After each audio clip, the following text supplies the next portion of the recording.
In this video, I'm going to react to the worst team owners, track promoters and sponsors in NASCAR history and give my thoughts on yesterday's Cup Series race at Nashville.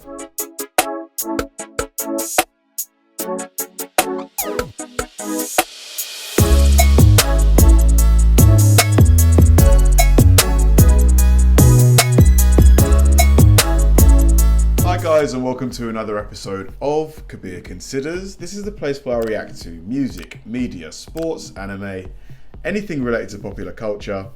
I'll watch it with an open mind and give you my 100% honest reaction to it.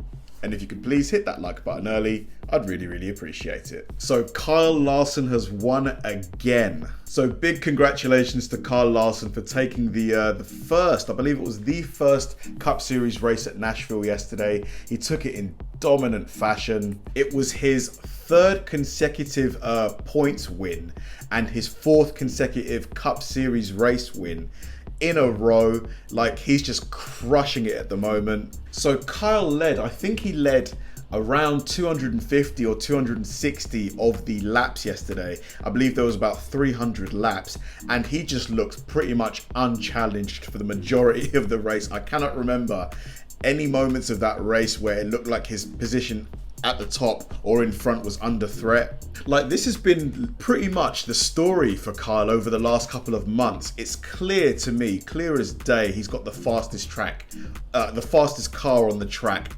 guaranteed, even though weirdly enough he doesn't lead the points table. But if you ask me, he's going to take that lead pretty soon. It was almost the fifth 1-2 in a row for Team Hendricks, but I think it was Ross Chastain who took the lead from, didn't take the lead, he passed William Byron, who was in second position in like one of the last few laps. So yeah, it's just Team Hendricks are just doing awesome at the moment as well. In fact, whatever Kyle and Team Hendricks are doing at the moment, don't change anything. You guys are absolutely crushing it at the moment. Well done, Kyle. You did a great job.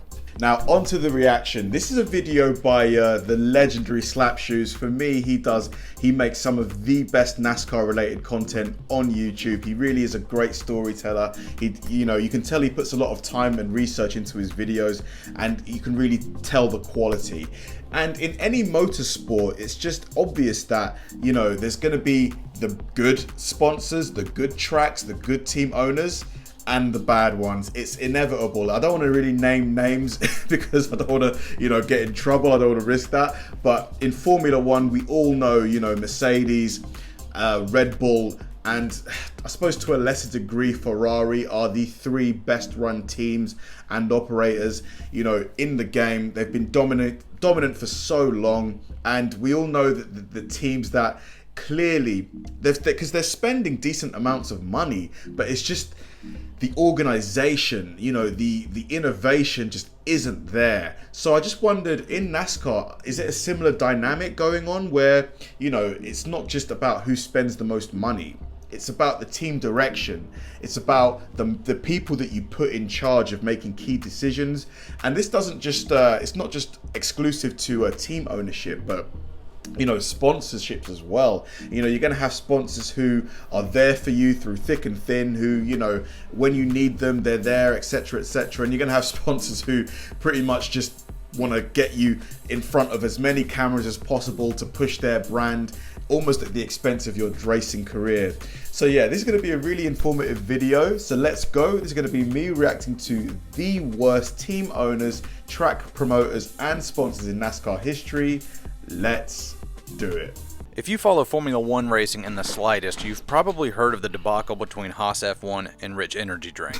Oh, I'm sorry, now known as Lightning Volt Limited. Yeah, it's just absolute, just ridiculous story. Pretty much just a fake company, really. Which may or may not be a money laundering scheme that may or may not actually sell energy drinks. It is a hilariously unfortunate series of events that features former CEO of Rich Lightning Volt Limited, Discount ZZ Top Guy, and some unknown bombastic Discount ZZ Top Guy.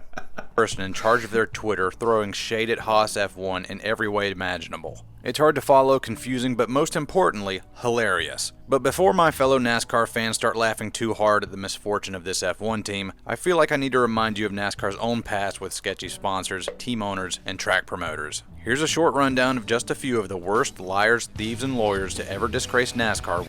Liars, thieves, and lawyers. I love how he categorizes them all in one. With their presence. 'Cause I'm a liar. Yeah, I'm a liar. I'll tear your mind out. I'll burn your soul. Awesome song choice. In the early days of NASCAR, you didn't have to worry about big companies trying to screw you over by getting free advertising, because sponsoring a race car was just kind of unheard of at the time. You might get some random mechanic shop on the hood, or if you were really lucky, some oil manufacturer would wave a few thousand at you to put their decal on your fender. The biggest thing NASCAR drivers had to worry about was track promoters just taking off with all the money after the green flag flew. It would really suck to spend all that money and time trying to get to the track, paying the entry fee, winning the race with your now banged up car, only to find out that there isn't a trophy and your check is probably going to bounce on Monday. It was fairly common practice in the wild early days of stock car racing, but once NASCAR took off in the 1950s, they did their level best to distance themselves from any tracks that didn't pay up. Even still, a few miscreants slipped through. Bowman Gray Stadium was paved in the late 1940s by the city of Winston-Salem. Just wow, look at this. It's just, seeing a car like this on the road these days, you never.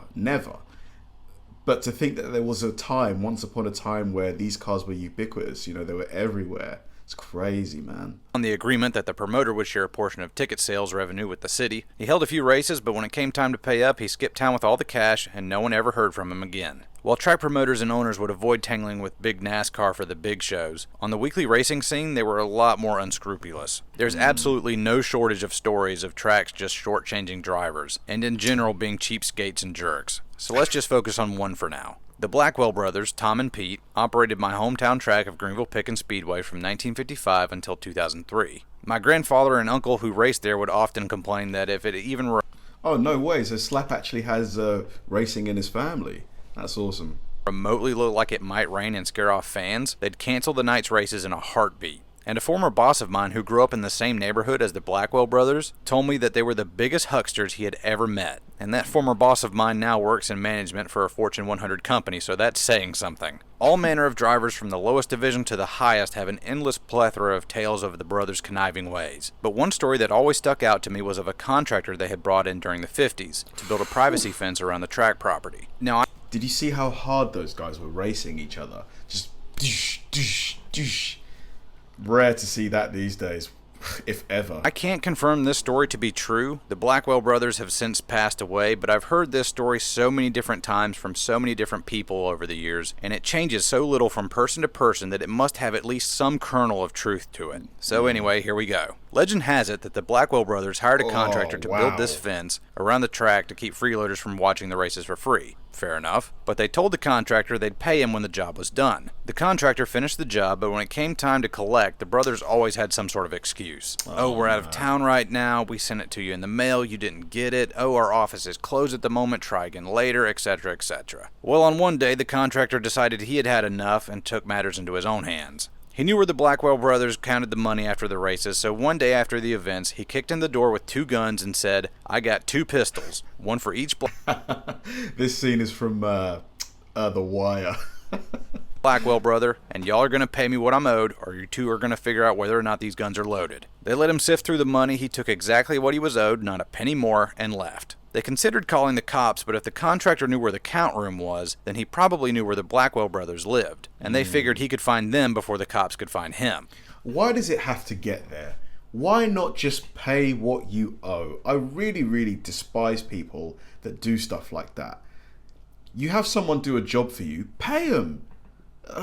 They decided to let bygones be bygones and just let it slide. Hell, he didn't even charge him interest. I call that a win. Track owners and promoters have a long tumultuous past in NASCAR, but perhaps the more well-known and better documented ne'er-do-wells are some of the car owners. Now, I'm not just talking about the cheaters like Junior Johnson and Smokey Yunick. I'm talking about the guys who cheated, were a pain to work with, torpedoed their own organizations, and maybe even committed a bit of fraud to make it all happen. BK Racing, contrary to their name and paint jobs, actually had no affiliation with Burger King. Team owner Ron Devine was only a Burger King franchise owner, who had finagled the licensing rights to run Burger King logos when no other sponsor could be found, which was basically every single race. That's right, Burger King got free advertising from the team. As far as I can tell, they never actually paid the team a dime. Dr. Pepper, which is served at Burger King, also had a similar agreement. As it turns out, the team had used their questionable sponsors, quote-unquote, to lure in more loans than they could pay back. And before the green flag flew for the Daytona 500 in 2018, they had essentially said that they would be shutting down by the end of the year, as they battled a litany of court cases. Somehow, they still managed to make every single race, and even though Front Row Motorsports bought the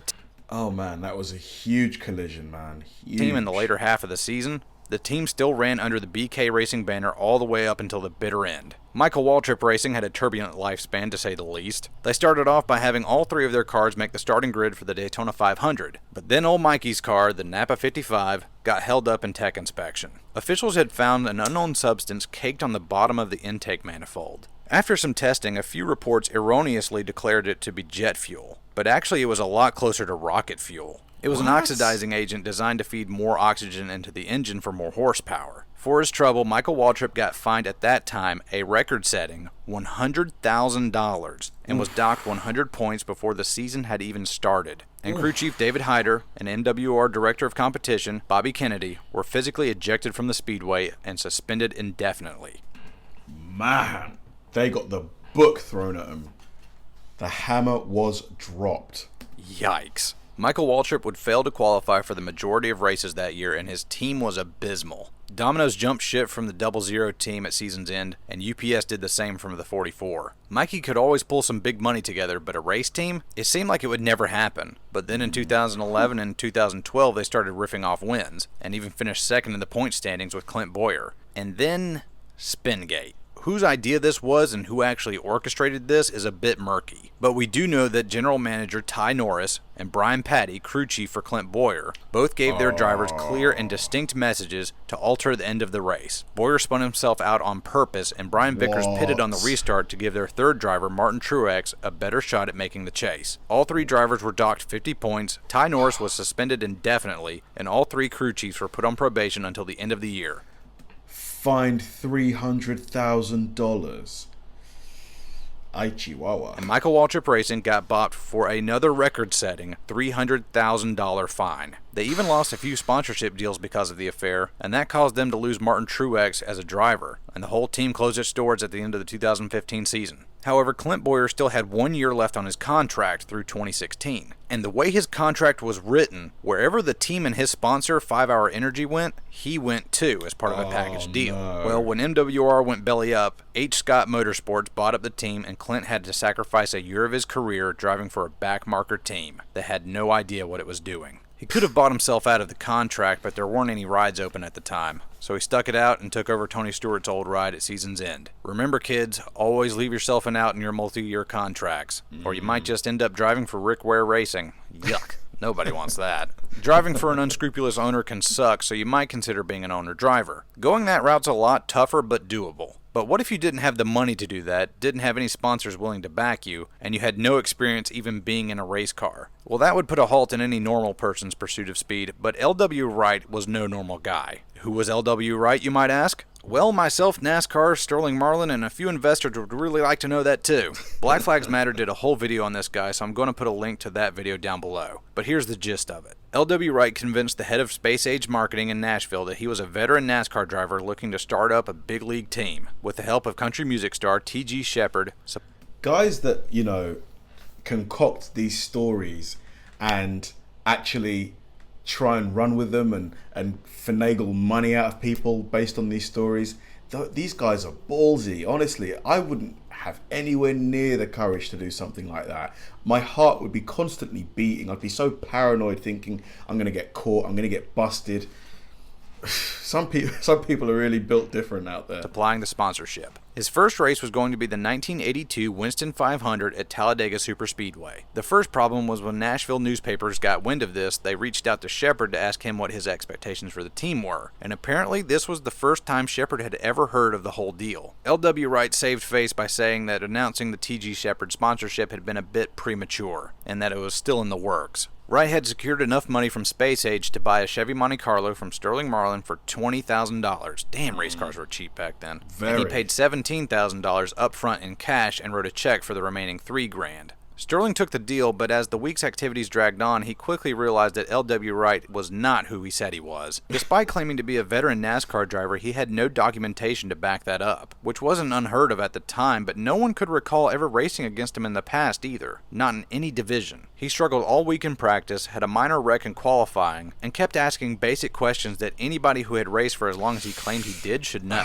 Race day came and his engine blew after just 13 laps, and before the race had even finished, he had skipped town, left his car and all of his equipment at the track, and all of his checks to Sterling, NASCAR, and his business partners bounced. Arrest warrants were issued, and the head of Space Age Marketing hired a private investigative team to find Wright and bring him to justice, vowing, "We'll get him sooner or later, he'll end up in jail before we're through." The only problem was, that never happened. To this day, nobody ever found L.W. Wright or even knows who he was or why he did what he did. Some random schmuck straight up defrauded his way into a NASCAR Cup ride. Wow. What a freaking legend. Wow. Car owners can be a bitch to work with, but sponsors are even worse. If they decide not to pay up or back out, it can basically blow up an entire team and end a few careers. Such is the case of Kevin Conway, Front Row Motorsports, and Extends. Extends was Kevin's primary sponsor pretty much through his entire career, and they were a company that sold Wow, did you see the way he made his way through that gap?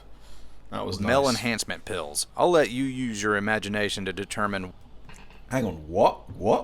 up or back out. It can basically blow up an entire team and end a few careers. Such is the case of Kevin Conway, Front Row Motorsports, and Extends. Extends was Kevin's primary sponsor pretty much through his entire career, and they were a company that sold male enhancement pills. I'll let you use your imagination to determine what male enhancement means. Conway was a terrible driver, finished poorly in nearly every single one of his starts, but won Rookie of the Year honors pretty much by default as he had no competition. He got let go by Front Row in the back half of the 2010 season, and after that he kept driving for Robbie Gordon and Joe Nemechek. But then Robbie Gordon and Joe Nemechek found out the hard way why Front Row had booted Conway in the first place. Turns out all those Extend sponsorship checks ended up bouncing, and the two teams were owed millions of dollars. Ooh. Extends never paid up because they were busy fighting court cases and dealing with the fact that their pills didn't actually make your pee-pee bigger. Turns out you can't just say that your product does one thing and then it never does that thing. Who knew? Everybody sued everybody and nobody won. Robbie Gordon and Nemco pulled out of NASCAR shortly thereafter.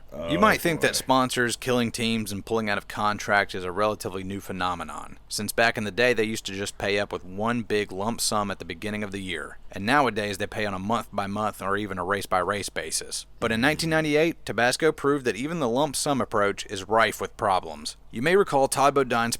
It's interesting because I would have assumed that, the lump sum approach would be a lot more difficult because you have to come up with a huge sum of money in one go, right?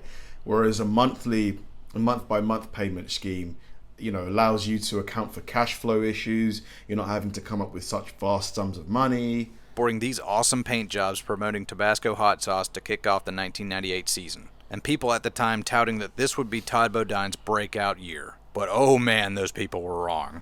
Todd Bodine, he's got to be related to Jeff Bodine, right? The guy who was in that huge crash in that truck.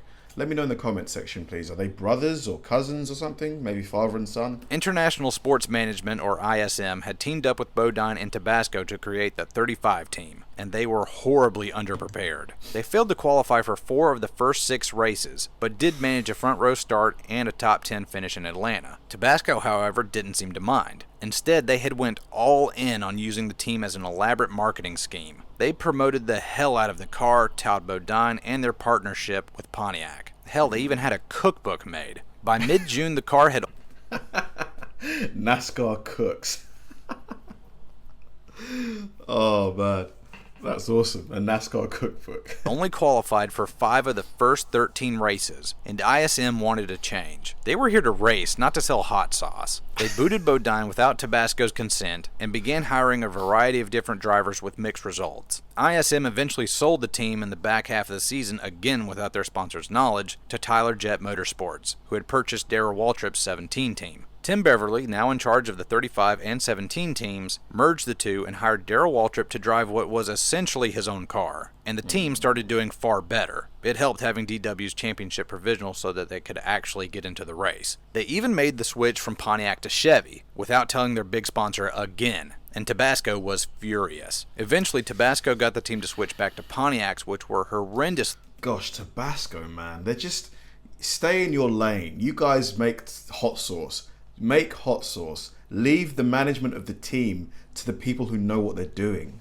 Slow that year, and DW suffered for the remainder of the 1998 season. Tabasco was so upset with the ordeal that they backed out of the sport at season's end and never came back. They wanted their star driver results be damned. Instead, they had tapped 6 different guys to drive the car, and 4 of them had actually made starts with the team. And that is the tale of the Tabasco fiasco. Tabasco was fully prepared to dive headfirst into the marketing angle of the sport. But some sponsors are anything but prepared. Nature's Bakery signed on to sponsor Danica Patrick after their previous sponsor, GoDaddy, had left. Only problem was Nature's Bakery didn't realize NASCAR was in a state of decline at that point, and they felt that they weren't getting the visibility that they were promised. Not to mention Danica Patrick was also endorsing rival food products, so Nature's Bakery decided to just not pay up anymore. The problem was they were contractually obligated to pay up for the next 2 years, and nothing in the contract said Danica couldn't endorse other products. Stewart Haas Racing, made up by that same Gene Haas dealing with the same problem over in F1 right now, sued Nature's Bakery to the tune of $30 million plus That's a big chunk of change. Interest, and eventually won. They put the money to good use too, and straight up dominated the 2018 season, with all 4 of their drivers getting wins and Kevin Harvick having one of the best seasons of his career. Then there's the electronics recycling service, Zloop. They sponsored a few tracks, races, and most notably the son of the company's owner, Justin Boston. In the early 2010s, Zloop kinda came out of nowhere, and were flinging million-dollar checks left and right, but they always cleared the bank, so nobody bothered to ask the Bostons how their little recycling service was making so much money. As it turned out, it wasn't. Robert Boston, the company's owner, had defrauded investors of nearly $25 million just so he could fund his son's racing career. Oh, come on, man. Come on. I know that you want to, every guy or every parent wants to, see their kids enjoying themselves and whatever. But you can't defraud people to pay for it. You just can't do that.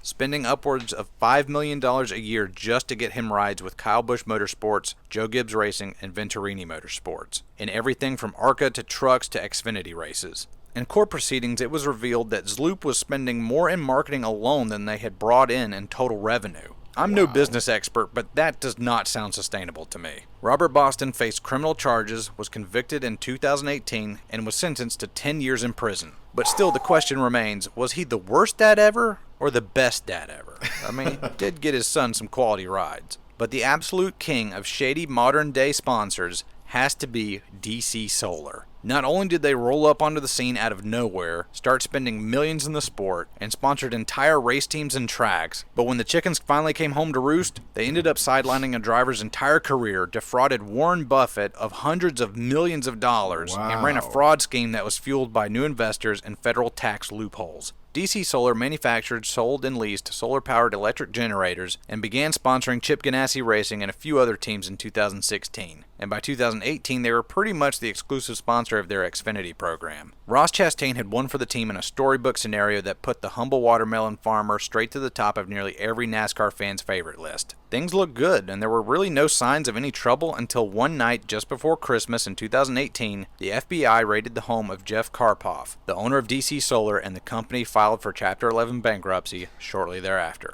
So what the hell happened? Well, of the 12,000 solar generators they had made, only about 3 to 5,000 of them were real. The other 7,000 or so supposedly had GPS locators on them, but then it turned out that those locators were just buried in random locations across California, making it appear as though they had been purchased and set up. Warren Buffett had poured over $300 million into the company, but had made decent returns, but only because DC Solar was funneling money from new investors to Buffett. Ponzi scheme. There's a word for that. It's called a Ponzi scheme. You're not making any money, you're just shuffling it around to make it look like you're making money. At the time of the raid, they owed Chip Ganassi Racing nearly $4.5 million, and still needed to pay up millions of dollars to ISC-owned tracks. With no sponsorship dollars rolling in, CGR nixed their Xfinity program and cut Ross Chastain, who proceeded to take any ride he could get and has since bounced back. Criminal investigations are ongoing in this case, but it's safe to say those pretty DC Solar paint schemes are never coming back.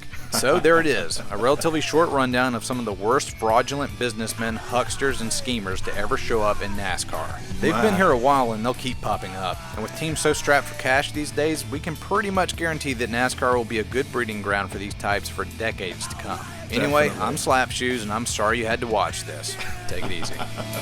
Man, oh man, that was an interesting one. It just, to be honest, to me, it seems like the powers that be within NASCAR need to have higher barriers to entry for sponsors. Yes, I know that, teams are strapped for cash, and obviously NASCAR needs teams for them to be able to deliver races. So the incentive to accept just any sponsor is high, but at the same time, when you allow anybody to agree a sponsorship deal with a team without doing proper due diligence, checking accounts, things like that, you're opening yourself up to these sort of instances, like that solar company, complete Ponzi scheme. All you had to do was ask to see some accounts, ask to see maybe some customer testimonials, randomly call customers and make sure that they've received the products that they bought, etc, etc. There's many things that, I'm not an investigator in any way, I'm just a normal dude.